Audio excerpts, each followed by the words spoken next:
نحمده ونصلي على رسوله الكريم اما بعد اعوذ باللہ من الشیطان الرجیم بسم اللہ الرحمن الرحیم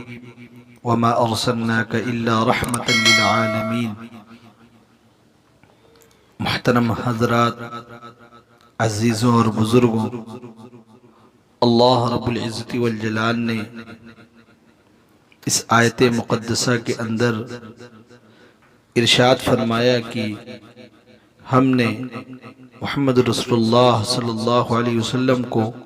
سارے جہان کے لیے رحمت بنا کر بھیجا ہے۔ آپ صلی اللہ علیہ وسلم کی پوری زندگی رحمت ہی رحمت تھی، عفو درگزر ہی کا معاملہ آپ صلی اللہ علیہ وسلم فرمایا کرتے تھے۔ آپ صلی اللہ علیہ وسلم کی ذات مقدسہ سے کبھی کسی کو تکلیف نہیں پہنچی۔ آپ صلی اللہ علیہ وسلم ہمیشہ مظلوموں کی مدد فرماتے، یتیموں اور بیواؤں کی خبرگیری کرتے۔ غرض کی آپ صلی اللہ علیہ وسلم ہر معاملات کے اندر لوگوں کی رہنمائی فرمایا کرتے تھے، اور آپ صلی اللہ علیہ وسلم کی زندگی اللہ رب العزت والجلال نے پوری انسانیت کے لیے آپ کو نمونہ بنا کر بھیجا ہے کہ اسی کے مطابق اگر ہم اپنی زندگی گزاریں گے، اسی کے مطابق اگر ہم اپنی زندگی کے اندر انقلاب لائیں گے، تب تو وہ زندگی ہماری قابل قبول ہوگی، ورنہ وہ زندگی بیکار ہے۔ میرے بھائیوں اور دوستو، اللہ کے نبی صلی اللہ علیہ وسلم ایک مرتبہ کا واقعہ ہے کہ ایک یہودی جناب نبی کریم صلی اللہ علیہ وسلم کا مہمان ہوا۔ آپ صلی اللہ علیہ وسلم کا دستور یہ تھا کہ اسی مسجد نبوی سے مہمانوں کو صحابہ اکرام رضوان اللہ تعالی علیہم اجمعین کے درمیان تقسیم فرما دیا کرتے تھے یا مسجد نبوی میں ٹھہرایا کرتے تھے۔ لیکن یہ جو مہمان آئے ہوئے تھے، انہوں نے فرمایا کہ ہم آپ صلی اللہ علیہ وسلم کے گھر پہ ٹھہرنا پسند کرتے۔ اللہ کے نبی صلی اللہ علیہ وسلم ان کو اپنے گھر لے گئے اور ان کی خوب خاطر مدارات کی، خوب آؤ بھگت کی، ایسی خدمت کی کہ جناب نبی کریم صلی اللہ علیہ وسلم کے گھر میں جو کھانا تھا وہ پورا کھانا وہ کھا گئے، اور آپ صلی اللہ علیہ وسلم نے بستر لگا دیا، وہ آرام فرمانے لگے۔ لیکن چونکہ کھانا زیادہ کھانے کی وجہ سے کچھ حاجت آئی، پیٹ گڑبڑ ہوا، وہیں پہ نجاست کر دی۔ لیکن وہ شرمندہ ہوا، چونکہ اپنے قافلے اپنے قبیلے کا وہ سردار تھا، لہذا صبح ہونے سے پہلے ہی وہ وہاں سے راہ فرار اختیار کیا۔ حضور پاک علیہ السلام جب تشریف لاتے ہیں صبح ان کے پاس، تو دیکھتے ہیں کہ وہ شخص تو موجود نہیں ہے، البتہ یہاں پر کچھ نجاست ہو گئی ہے۔ حضور اکرم صلی اللہ علیہ وسلم مشکیزے میں پانی لے کر وہ نجاست دھل رہے ہیں، لیکن وہ شخص جو جا چکا تھا، اس کی ایک قیمتی چیز چھوٹ گئی تھی، انگوٹھی وغیرہ، وہ اس کو لینے کے لیے دوبارہ آیا۔ لیکن وہ دل ہی دل کے اندر سوچنے لگا کہ اللہ کے نبی صلی اللہ علیہ وسلم کو صحابہ اس قدر پیار کرتے ہیں، آپ کی باتوں پر مر مٹنے کے لیے تیار رہتے ہیں، کہیں ایسا نہ ہو کہ ہم جائیں وہاں پر واویلا شروع ہو، بدلہ لینے کا جذبہ ہو رہا ہو۔ غرض کی اس کے دل کے اندر عجیب عجیب خیالات آتے رہے، لیکن چونکہ اس کی قیمتی چیز چھوٹی ہوئی تھی، اس کو لینے کے لیے وہ آیا۔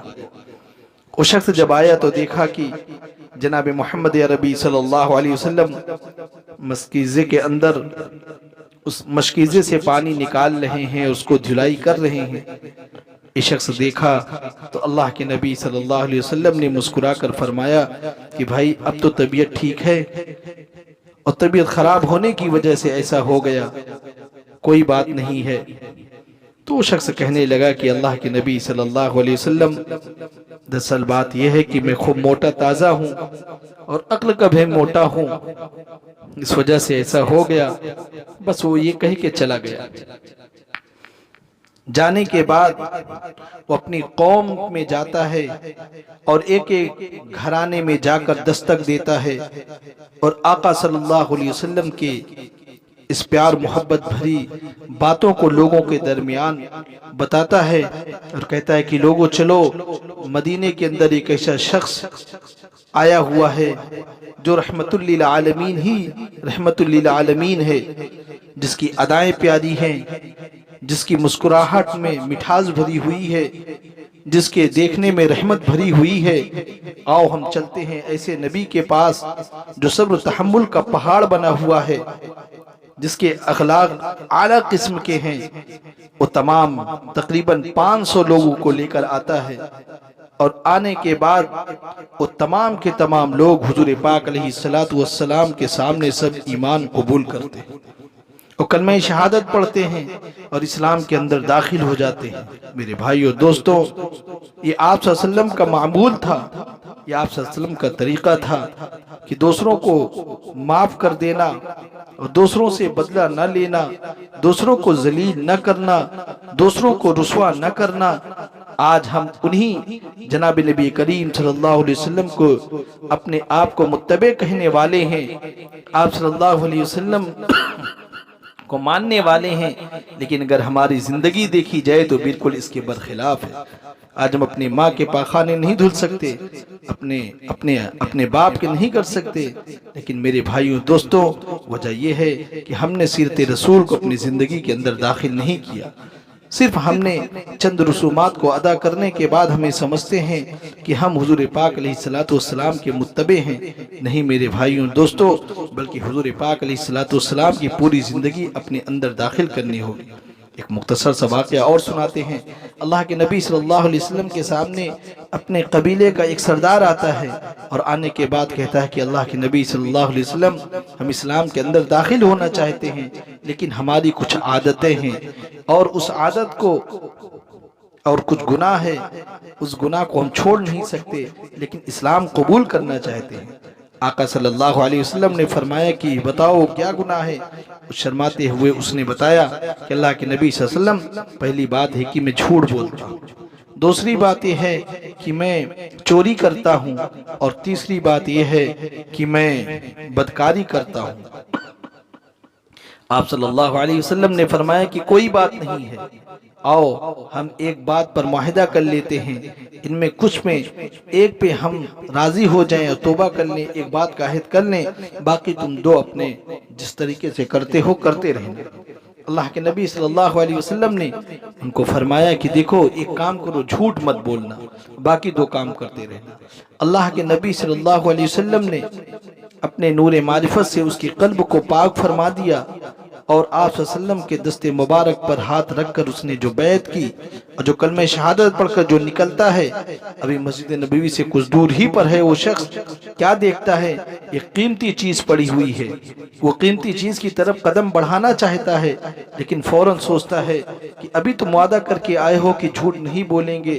اگر بازار میں لوگ پوچھیں گے، اور عموماً ہوتا یہ تھا کہ لوگ سفر کرتے تھے، لوگوں کی چیزیں گر جاتی تھی، اگر کوئی پوچھے گا کہ یہ بتاؤ کہ فلاں چیز کوئی پایا ہے، تو اگر ہم جھوٹ بولیں گے تو گنہگار ہوں گے، اور ابھی آپ صلی اللہ علیہ وسلم سے وعدہ کر کے آئے ہیں، لہذا وہ شخص وہ چیز وہیں چھوڑ کر آگے چلا جاتا ہے۔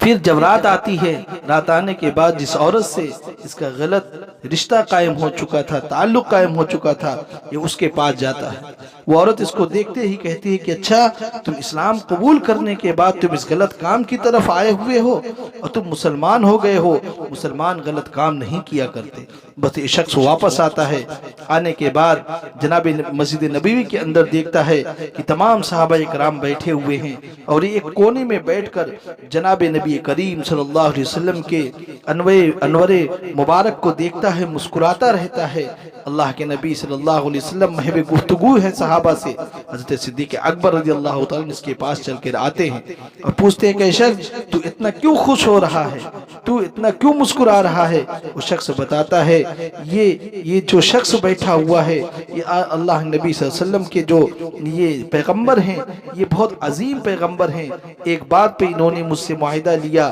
آج جو ہے اس چیز کو ہم نے چھوڑ دیا، اور ایک چیز پر معاہدہ کرنے کی وجہ سے کتنے گناہوں سے اس نے بچا لیا، اس نے ہمارے قلوب کو منور کر دیا اور ہم نے توبہ کر لیا کہ اب ہم آئندہ گناہ نہیں کریں گے۔ اللہ کے نبی صلی اللہ علیہ وسلم نے جن کے بھی قلب اطہر پر ایک نظر ڈال دی ہے، میرے بھائیوں وہ وقت کے غوث اور قطب سے بھی افضل ہو گئے۔ کیوں؟ یہ آپ صلی اللہ علیہ وسلم کی یہ آپ صلی اللہ علیہ وسلم کے جو ہے آنکھوں کا کرشمہ تھا۔ اللہ رب العزت والجلال نے بتا دیا کہ اللہ کے نبی صلی اللہ علیہ وسلم کی اتباع ہی کے اندر ہماری جو ہے بھلائی ہے۔ اگر ہم اتباع کو چھوڑ کر کہیں ہٹیں گے، میرے بھائیوں مسلمان کہنے کے لائق نہیں ہیں۔ تو آپ صلی اللہ علیہ وسلم کی زندگی ہم اس طریقے سے منائیں اور آپ کی سیرت کو اپنی زندگی کے اندر داخل کر لیں اور اس کو لوگوں کو بتا دیں کہ دیکھو یہ محمد رسول اللہ صلی اللہ علیہ وسلم کا غلام آ رہا ہے، یہ جو ہے کوئی کاروبار کرتا ہے تو محمد رسول اللہ صلی اللہ علیہ وسلم کا غلام بن کر کرتا ہے، یہ کوئی جو ہے معاملات کرتا ہے تو محمد رسول اللہ صلی اللہ علیہ وسلم کے غلام بن کر کرتا ہے۔ آقا صلی اللہ علیہ وسلم کی سنت کے اس کا عشق اس کے اوپر چھایا ہوا ہے، اس کا نشہ اس کے اوپر چھایا ہوا ہے، اور دور سے کوئی ہم کو دیکھے تو وہ سمجھ جائے کہ محمد رسول اللہ صلی اللہ علیہ وسلم کے غلام آتا ہے۔ میرے بھائیو دوستو، آج ہمیں اس کی ضرورت ہے کہ ہم حضور پاک صلی اللہ علیہ وسلم کی سنت کو اور ان کی سیرت کو اپنی زندگی کے اندر داخل کریں۔ یہی اصل ربیع الاول کا پیغام ہے، یہی اصل آپ صلی اللہ علیہ وسلم کی دنیا میں آنے کا پیغام ہے۔ باقی میرے بھائیو دن منانے سے کچھ نہیں ہوگا، آپ صلی اللہ علیہ وسلم کی سنت اور آپ صلی اللہ علیہ وسلم کے طریقے اپنی زندگی کے اندر داخل کر لیں۔ 24 گھنٹہ ہمارے لیے ربیع الاول ہوگا، ہر وقت آپ صلی اللہ علیہ وسلم کی نظر کرم ہم سب پر ہوگی اور اللہ کے بھی محبوب بن جائیں گے۔ اللہ ہم سب کو کہنے سننے زیادہ عمل کی توفیق عطا فرمائے، آمین۔